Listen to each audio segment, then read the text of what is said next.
Como podemos apreciar, el tema de hoy está íntimamente vinculado a la historia de las transfusiones. Luego vamos a volver sobre el tema para poder darle realmente el significado que ello tiene aquí.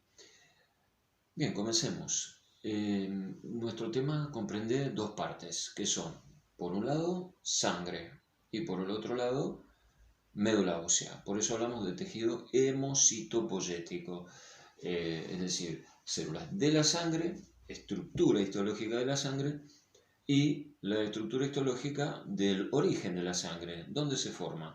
Todas las células de la sangre se forman en la médula ósea, por lo menos desde los últimos meses del periodo fetal, en vida intrauterina y de allí en adelante. Antes tiene otros periodos que en algún momento vamos a resumir, pero en realidad sería tema más de la embriología que de la histología. Como está todo entrelazado, probablemente hagamos alguna referencia, por lo menos gráfica, al respecto.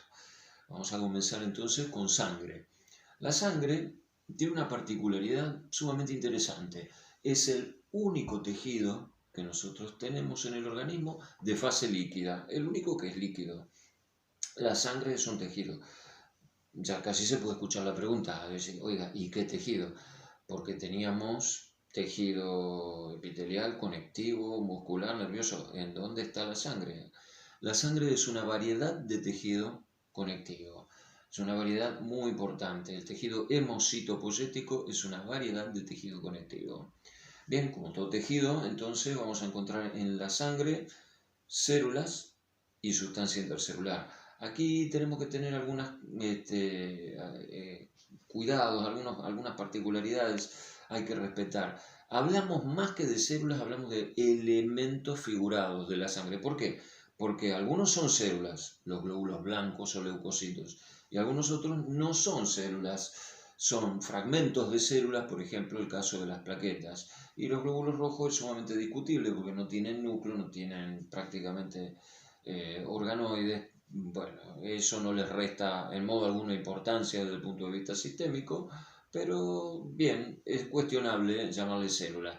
Hablamos, insisto, de elementos figurados, que comprende algunas células, que son los glóbulos blancos o leucocitos, y le agregamos también en elementos figurados los eritrocitos, hematíes o glóbulos rojos y las plaquetas. La sustancia intercelular, en el caso de la sangre, es el plasma. El plasma, en realidad, está constituido por el suero más proteínas. El suero es una solución hidrosalina, es decir, consiste básicamente en agua y algunos electrolitos. Hay sodio, hay cloro, hay muchos otros, hay bicarbonato, etc. Lo importante, básicamente, el suero es agua y electrolitos. Y si le agregamos las proteínas, entonces tenemos el plasma. ¿Qué proteínas? Hay un grupo importante de proteínas. Están la albúmina, por un lado, que es la más importante de todas. En cuanto a cantidad de la misma, es la más abundante. La mayor parte de las proteínas comprende la albúmina. Y la albúmina tiene una importante función como determinante de lo que se llama presión oncótica o presión osmótica de las proteínas. Es la que genera la fuerza que retiene el líquido dentro de los vasos. En todo vaso, pensado como un caño, si circula un líquido con cualquier caño, se genera una presión sobre las paredes. Esa presión que se genera sobre las paredes la ejerce el líquido, como si tratase de salir, se llama presión hidrostática. Pero el líquido ese tiene solutos dentro. Esos solutos, por ejemplo, las proteínas estas que le refiero como la albúmina, retienen el líquido, ejercen una presión contraria a la hidrostática que hace que se quede el líquido dentro del vaso. Se llama presión osmótica en el caso del sodio, algunos otros electrolitos, y en el caso particular de la proteína, de la albúmina, se llama presión oncótica. Insisto, es la presión osmótica de las proteínas. Es muy importante cuando nosotros nos encontramos con un caso de una persona desnutrida. Si faltan proteínas, falta albúmina. Si falta albúmina, el líquido sale de los vasos y entonces tenemos edema. Edema es la presencia de líquido en cantidades anormales en el intersticio, es decir, en la parte amorfa de la sustancia intercelular del tejido conectivo. Como se darán cuenta, es muy importante que vayamos estudiando la estructura de los tejidos, como lo estamos haciendo, porque, bueno, si no, nosotros no tenemos oportunidad ni siquiera de definir lo que es edema. Si yo no sé que hay un tejido conectivo, que tiene células, sustancia intercelular, que la sustancia intercelular tiene una parte amorfa, una parte fibrilar, etcétera, todo lo que ya sabemos, que hemos comentado, bueno, entonces no puedo saber luego ni siquiera lo que es edema. Pues yo tengo que definir edema, es la presencia de líquido en cantidades anormales en el intersticio del tejido conectivo. Entonces tengo que saberlo. Bien, el edema, ¿cómo se evita? Bueno, reponiéndole en este caso las proteínas, la albúmina. Entonces la albúmina tiene una importante función en el organismo, pero con todo y lo importante que es solo una de las proteínas. Luego tienen las globulinas, alfa globulinas, beta globulinas, las gamma globulinas. Las gamma globulinas son los anticuerpos, los anticuerpos. Entonces, cuando nosotros hablamos de anticuerpos, hablamos de gamma globulinas o inmunoglobulinas, que ya vamos a estudiar más adelante los subtipos que comprenden, de acuerdo al tipo de cadena pesada que las constituyen. Son unas moléculas muy particulares que podemos decir se encargan de buena parte, no toda, de la defensa del organismo contra agentes extraños o que el organismo por lo menos reconoce como extraños. Tenemos otras proteínas, tenemos toda la cascada de los factores de la coagulación. Digo cascada porque se van activando secuencialmente. También son proteínas. Las proteínas que se llaman factor del complemento, también que colaboran con el sistema inmunológico. Y otra enorme cantidad de proteínas también, donde hay proteínas transportadoras como la ceruloplasmina, la hemoglobina, en fin. Proteínas no es un tema menor, es un tema importante. Y si yo al suero le pongo todas estas proteínas que tengo, plasma. Bueno, la proporción entre plasma, la sustancia intercelular de la sangre, y tengo las células por otro lado, entonces tengo una proporción determinada que oscila en torno a 55% del volumen de la sangre es plasma y 45% es perteneciente a los elementos figurados. Entonces, 45% elementos figurados, 55% plasma aproximadamente. Bien, tenemos que comenzar con el detalle de las células que la constituyen o de los elementos figurados, como bien les decía. Vamos a comenzar por caso con el glóbulo rojo. Los glóbulos rojos son elementos figurados que tienen una forma muy particular. Tienen forma de lente bicóncava, como podemos apreciar en la figura, y tienen una región central deprimida. No tienen por diámetro mucho más allá de 7 micras y están cargados con hemoglobina y unos pocos sistemas enzimáticos que le permiten las actividades metabólicas que ocurren en él.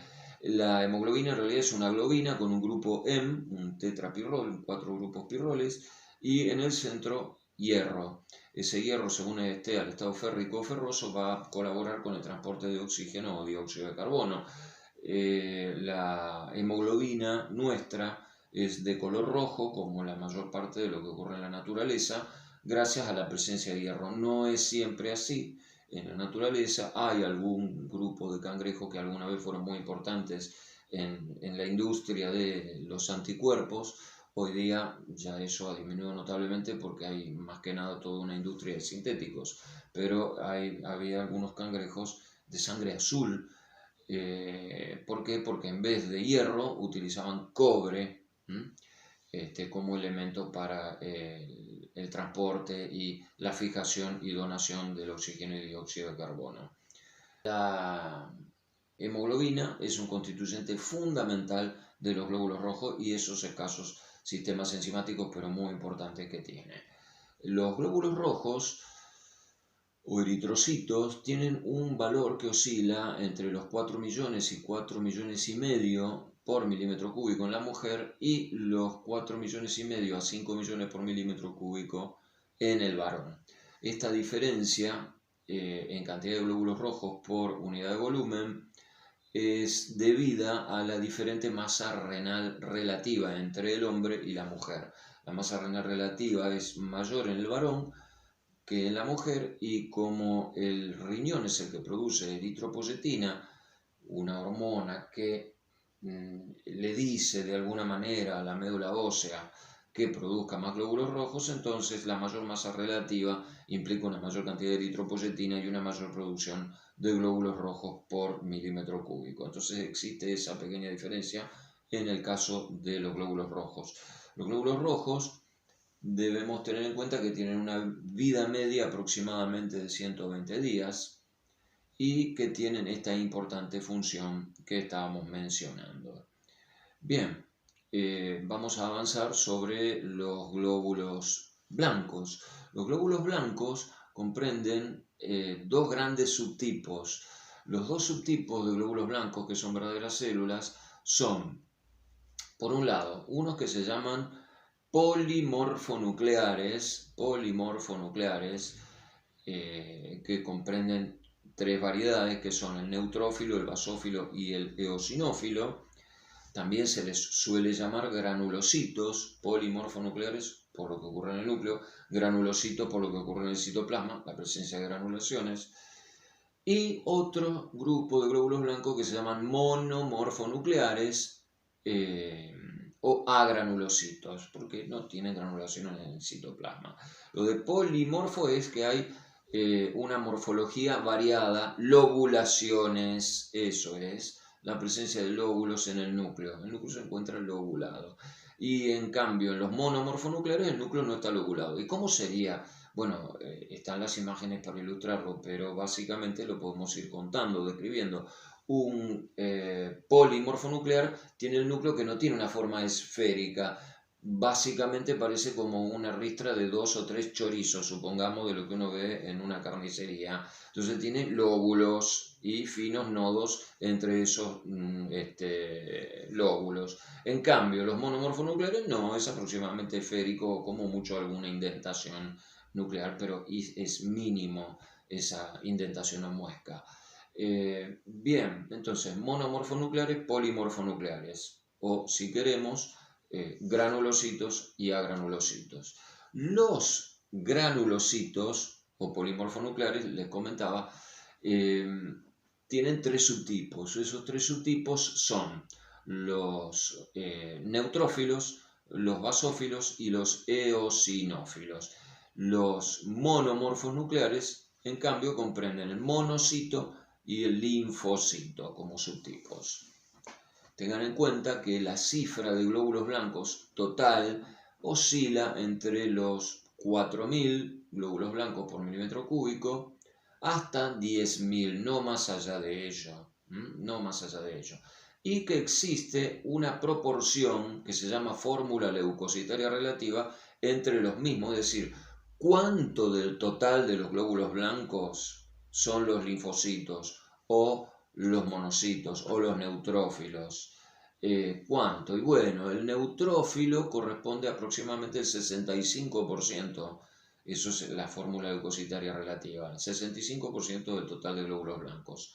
Los basófilos son aproximadamente el 1%, los eosinófilos el 3%, los monocitos el 6% y los linfocitos el 25%. Si toman el trabajo de sumar todo, les va a dar el 100%. Hay algunas ligeras variaciones a esto dentro del rango de la normalidad, pero tómenlo como una guía bastante aproximada. Es decir, podemos poner, supongamos, a pensar, es decir, 0,5 a 1 de basófilo, pero si le ponemos 0,5 tenemos que ponerle un 0,5 a algún otro, nos empezamos a hacer lío nada más por ganas de hacérnoslo. Entonces simplifiquémoslo en algo que sea ajustado a la verdad y razonable para acordarse. Bien, tenemos que ir hablando, bueno, de cada uno de estos glóbulos blancos. Por ejemplo, los neutrófilos. Los neutrófilos son células de aproximadamente unas 12 micras, pueden medir un poco más, pero aproximadamente 12 micras, con núcleo multilobulado y tienen granulaciones en su citoplasma. Recuerden que hay dos tipos, sepan que hay dos tipos de granulaciones. Unas que se llaman azurófilas, con Z, y son lisosomas. De estas tiene mucho el neutrófilo. ¿Por qué? Porque es un microfagocito, no es un, habría que decir es un micrófago, no existe el término, ¿no? Nos vamos a poner encima, que ya hay bastante nombre, a inventar. Pero digamos por qué tiene granulaciones azurófilas, estos que son lisosomas, porque es un microfagocito. Es la primera línea fagocítica esta. No tiene granulaciones específicas, que son los otros tipos de granulaciones. A diferencia de esto que ocurre con el neutrófilo, supongamos el caso del basófilo, el basófilo es un poquito más grande, fácilmente entre 12 y 14 micras, más tirando a las más grandes, lo mismo que el eosinófilo. Y bueno, el basófilo tiene el núcleo multilobulado, pero no tantas lobulaciones como el neutrófilo. El neutrófilo puede tener 3, 5, hasta 7 lobulaciones. Un basófilo no tiene tantas lobulaciones, no más de 2 o 3, pero las tiene. Y tiene granulaciones específicas y azurófilas, sí, pero tiene sobre todo granulaciones específicas con contenido en algunos factores quimiotácticos que llaman a otras células, a otros glóbulos blancos, heparina, que es un anticoagulante natural, histamina, que es un agente vasoactivo que aumenta la permeabilidad, produce vasodilatación y provoca también aumento de la permeabilidad vascular, favorece que salga líquido. Entonces, histamina, heparina, factores quimiotácticos. El eosinófilo es una célula similar en cuanto a las características del núcleo, pero tiene granulaciones acidófilas en vez de granulaciones basófilas. Entonces, el basófilo tiene granulaciones específicas basófilas y el eosinófilo tiene granulaciones específicas acidófilas en este caso. Estas granulaciones obviamente no van a contener lo mismo que contenían las otras, pues si no, no tendrían distintas características tintoriales. ¿Y qué contienen? Bueno, contienen enzimas que degradan a los compuestos que produce el basófilo, por ejemplo, heparinasa, histaminasa y algunas enzimas hidrolíticas de factores quimiotácticos. Bien, los neutrófilos se encuentran fundamentalmente implicados en la microfagocitosis y son la primera barrera, les diría, microfagocítica en cuanto a la defensa antibacteriana. Entonces es un tipo de glóbulo blanco que está especializado en la defensa contra bacterias. Su número aumenta, su porcentaje aumenta, el porcentaje normal era el 65%, de modo que si usted tiene 75, 80, 85% de neutrófilo, hay algún problema bacteriano allí. Prácticamente con toda seguridad le diría. Los eosinófilos y basófilos se encuentran más vinculados a la defensa antiparasitaria, pueden aumentar los eosinófilos claramente en enfermedad parasitaria y como precio a ese sistema antiparasitario específico también aumentan en una patología como las alergias. Tenemos que estudiar los monocitos y los linfocitos. Los monocitos son las células más grandes, 16, 20 micras, pueden incluso un poco más, pero redondeemos en torno a las 20 micras o entre 16 y 20, como les decía. Son células de gran tamaño con un importante desarrollo del retículo endoplásmico rugoso, el Golgi, los lisosomas, son macrófagos. Los monocitos en realidad, si bien derivan, después vamos a ver, derivan de otras células, en realidad actúan como una especie de madre de otro sistema que se llama monocítico macrofágico o fagocítico mononuclear. ¿Por qué? Porque los monocitos de la sangre van a viajar a otros tejidos y en algunos de ellos se quedan a vivir, por así decirlo, y dan origen a otros tipos celulares derivados de ellos y que pertenecen al sistema este que se llama así. Es un sistema disperso, fagocítico mononuclear o monocítico macrofágico. Son macrófagos dispersos en todo el organismo. Por ejemplo, en el hueso se fusionan varios monocitos que han salido de la sangre y cuando se quedaron a vivir allí se fusionaron, dan origen a una célula multinucleada gigante que se llama osteoclasto, que es un macrófago fijo allí. El mismo monocito, cuando se queda como macrófago fijo en el tejido conectivo propiamente dicho, pasa a llamarse histiocito. En el sistema nervioso central van a dar origen a la célula de la microglia y así podríamos seguir con las células pulverulentas en pulmón y con unas cuantas más. Créanme, es bastante importante este sistema, células de von Kupfer en el hígado, etc. Bien, los monocitos ya sabemos su porcentaje, sabemos de qué se ocupan, qué características tienen. Los linfocitos se originan todos en la médula ósea y después van a madurar en diferentes lugares y yo voy a poder hablar de linfocitos B y de linfocitos T, pero en cuanto a su estructura histológica, morfológica, solemos clasificar en linfocitos medianos, pequeños y grandes, todo en torno a las 12 micras o 14 micras o a lo sumo 16 micras, exagerando la nota. Difícilmente, la mayor parte de los linfocitos están entre las 12 y las 14 micras. Son células con mucho núcleo, escaso citoplasma, hasta que se activan. Cuando se activan por el contacto antigénico, bueno, entonces se producen transformaciones importantes en su morfología. En el caso de los linfocitos B, muy importante, muy notable, quiero decir, porque, bueno, dan origen a una célula que se llaman plasmocitos, que tienen características completamente distintas y que ya las hemos estudiado. Tendríamos que aclarar un poquito que los linfocitos y los monocitos se encuentran vinculados a la defensa de enfermedades virales y eventualmente aumentan en enfermedades crónicas, sean ya de origen inflamatorio o más allá del origen inflamatorio. Más allá de los glóbulos blancos tenemos las plaquetas. Las plaquetas son fragmentos de una célula que se encuentra en la médula ósea que se llama megacariocito. Entonces tenemos estos fragmentos de megacariocito que están en número de aproximadamente 150.000 a 350.000 por milímetro cúbico.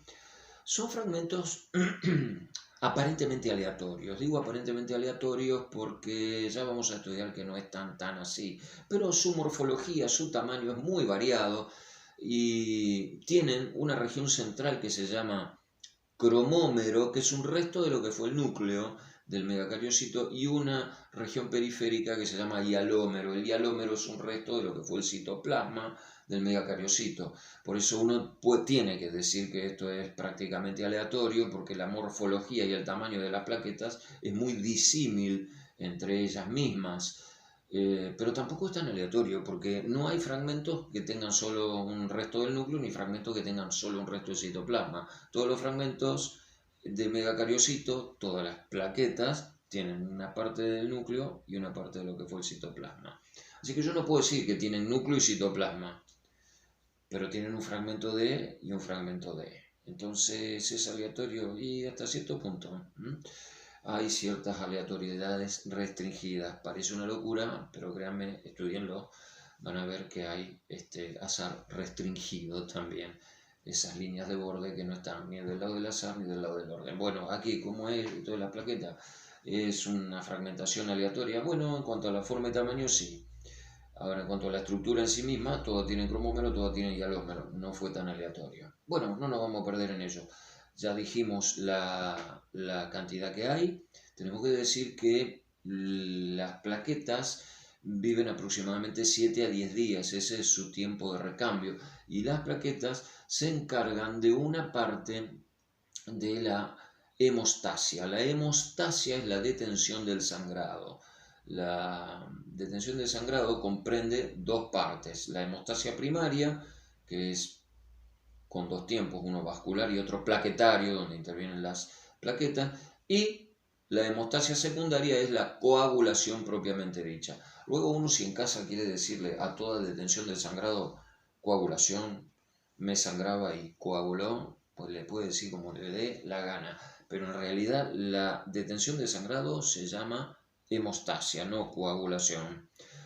Y la hemostasia comprende la hemostasia primaria, plaquetaria y vascular, y la hemostasia secundaria, coagulación propiamente dicha. Como les decía, uno si quiere puede no hacerle el menor caso a esto y decirle como le venga en gana. Pero lo paga caro cuando tiene que hablar luego de las patologías, porque no entiende de dónde salieron. Por ejemplo, hay enfermedades que se llaman púrpuras, que dan hemorragias superficiales en napa o puntiformes, y son por fallas de la hemostasia primaria.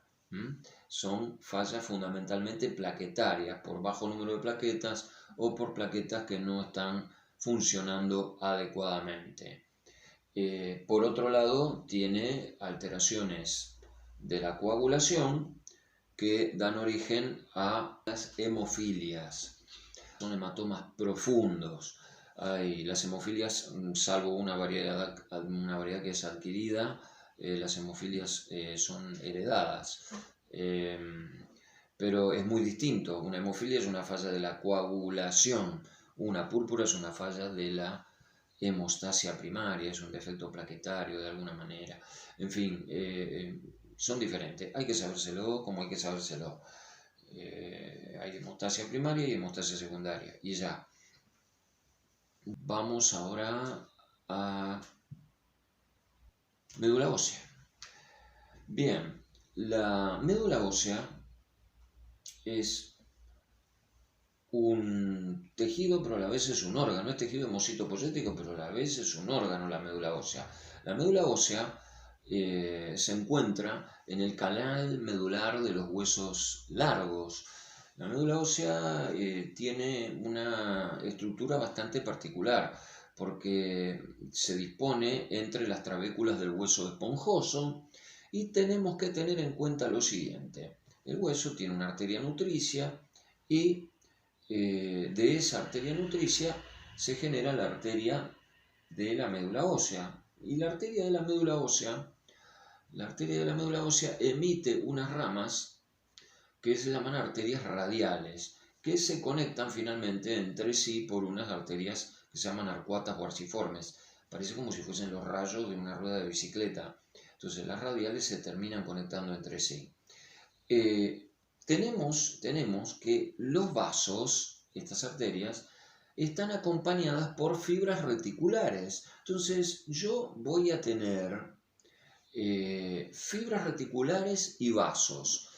Y las fibras reticulares forman una malla o red incluso entre los vasos, y sobre ellos se deposita tejido adiposo.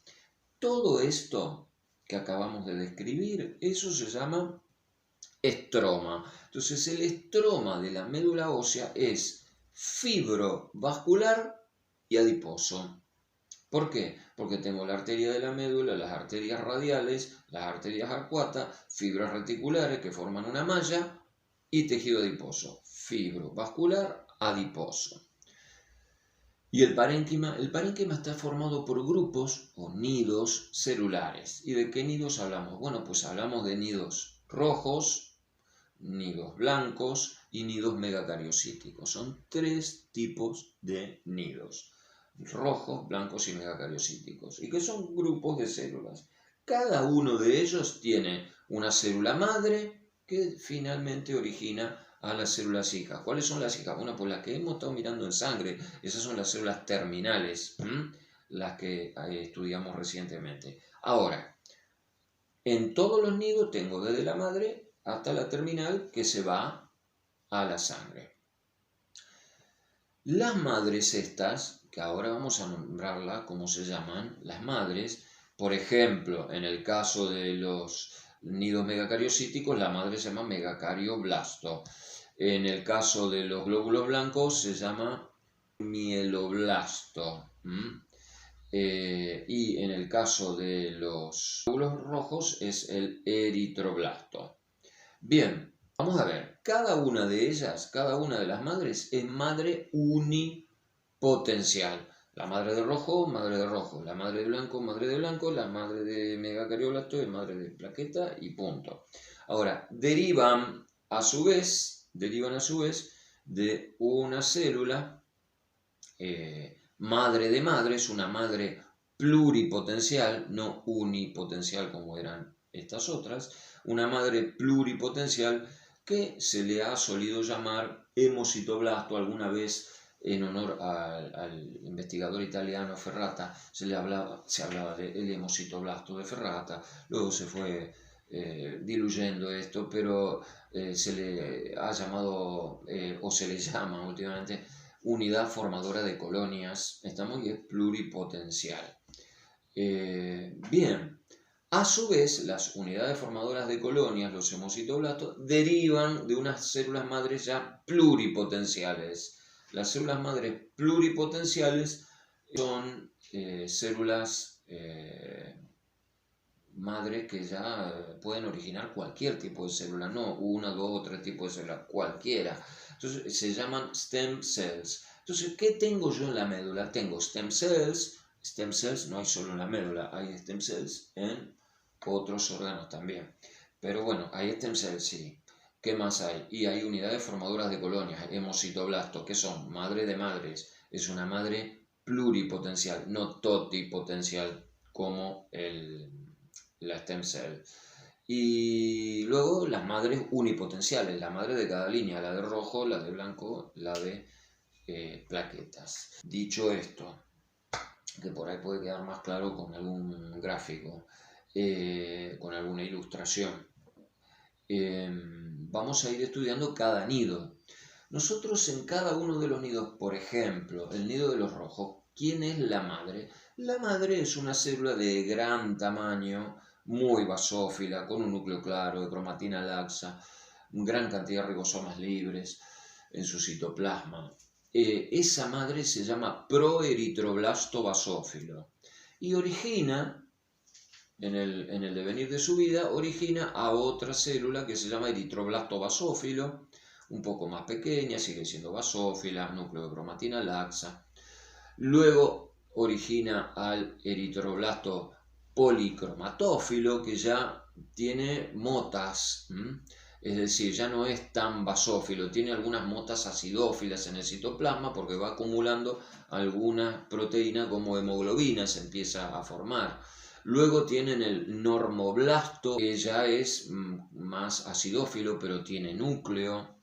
Y finalmente encuentran a uno que ya expulsa el núcleo, sigue reduciéndose el tamaño y es completamente acidófilo y se llama reticulocito. El reticulocito es el precursor directo del glóbulo rojo, ya sin núcleo, pero todavía con algunos sistemas enzimáticos, quedan algunas motas basófilas y tiene un tamaño ligeramente mayor.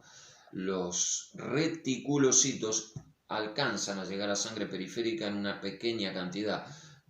Son normalmente el 1% o bien oscilan en torno al 1% del total de glóbulos rojos. Si dijimos que eran 4 millones a 4 millones y medio aproximadamente, estamos entre los 40.000 y 50.000 por milímetro cúbico. Pero lo que nos importa es su porcentaje respecto del total de glóbulos rojos, porque es lo que nos va a indicar si hay más o menos trabajo de parte de la médula ósea para producir glóbulos rojos. ¿Qué tanto estamos sacando de fábrica? Eso sería. Bien. Tenemos que aprendernos cada una de estas cosas y cada uno de estos nombres. Felizmente no. Se lo he comentado empezando por el glóbulo rojo para que tengan idea qué hay en el camino. Lo pueden ver en cualquier texto y seguramente con mayor detalle.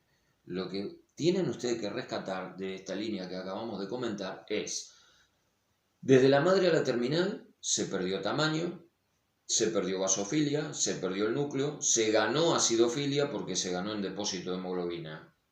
Entonces, esas son las características generales. Si hay uno que se llamó proeritroblasto basófilo, el otro eritroblasto basófilo, policromatófilo, normoblasto, no me interesa ni le interesa a nadie en la cátedra que se lo dominen así. Por supuesto que es muy interesante, no se lo vamos a exigir. ¿Por qué? Bueno, estamos estudiando histología como parte de una carrera. No queremos que sepan al dedillo todo lo de la histología. Si se lo quieren aprender, felicidades. Ahí lo tienen el material de la cátedra, está disponible. Pero no vamos a preguntarles cosas muy detalladas respecto de cada uno. Lo mismo cuando hablamos de los glóbulos blancos. Cuando hablamos de los glóbulos blancos, de los precursores de los glóbulos blancos, la madre ahí tenemos la madre, el promieloblasto, y después que tiene, y mieloblasto, y después mieloblasto, y bueno, después tienen los promielocitos, los mielocitos, los metamielocitos, que ya tienen nombre particular. ¿Y qué cosas van ocurriendo? Y bueno, va ocurriendo que se reduce el tamaño del citoplasma, va ocurriendo que en algunos aparecen lobulaciones del núcleo y granulaciones en el citoplasma, granulaciones de dos tipos, como habíamos comentado, granulaciones azurófilas, lisosomas, y granulaciones o inespecíficas, y granulaciones específicas. Según qué orden, digamos, y bueno, lo que habíamos comentado para las células de la sangre, ya las vimos cómo estaban terminadas, ahora les estoy comentando cómo se las produjo, es decir, si aparecen granulaciones y si aparecen lobulaciones en el núcleo. Las lobulaciones en el núcleo son múltiples en los neutrófilos o polimorfonucleares, y también, aunque menos numerosas, en eosinófilo y basófilo.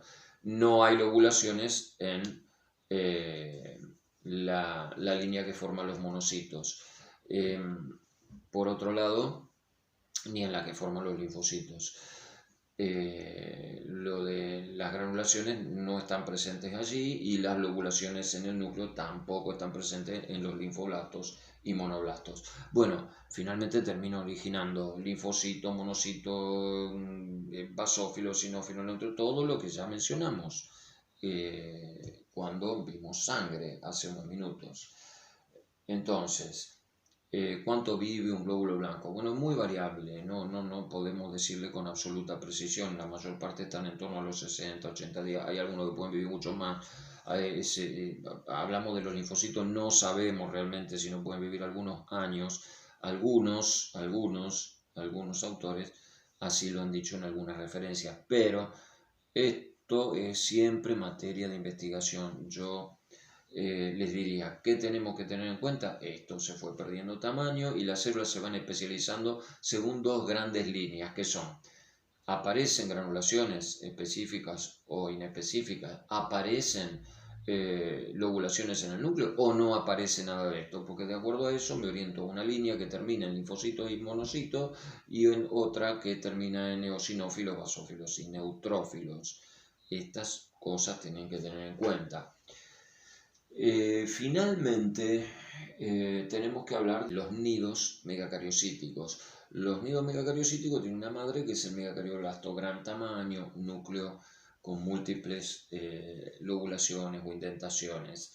El siguiente paso, en la medida que va madurando, no se divide, pero va madurando, es el megacariocito. Y el megacariocito tiene indentaciones cada vez más cerradas, se va condensando el núcleo, se hace más pignótico, toma más la coloración, hasta que en un determinado momento sufre cariorexis, fragmentación del núcleo. Los núcleos pueden desaparecer en una célula por dos vías. La cariólisis, desde el punto de vista morfológico, es la cariólisis y la cariorexis. Esto es cariorexis, la fragmentación del núcleo. Se fragmenta. Y finalmente, podemos decir que en algún momento se fragmenta el citoplasma, como si estallara el megacariocito, pero no estalla completamente al azar, lo que comentábamos hace un rato. Parece completamente azaroso porque cada plaqueta tiene su forma y su tamaño, pero cada plaqueta tiene un fragmento de lo que fue el núcleo y un fragmento de lo que fue el citoplasma. Así que no es tan azaroso. El fragmento que formó parte del núcleo se va a llamar cromómero y el que formó parte del citoplasma hialómero. Bien, todo lo demás respecto a plaqueta lo hemos mencionado. Estamos en cuanto a médula ósea. Recuerden en cuanto a los linfocitos que hay linfocitos que no solo se producen en la médula ósea, sino que maduran en la médula ósea. Esos linfocitos se van a llamar linfocitos B. Hay otros linfocitos que se producen, como todas las células de la sangre, en la médula ósea, pero se van a ir a madurar al timo y se van a llamar linfocitos T. Pero todos, absolutamente todos, se originaron en la médula ósea.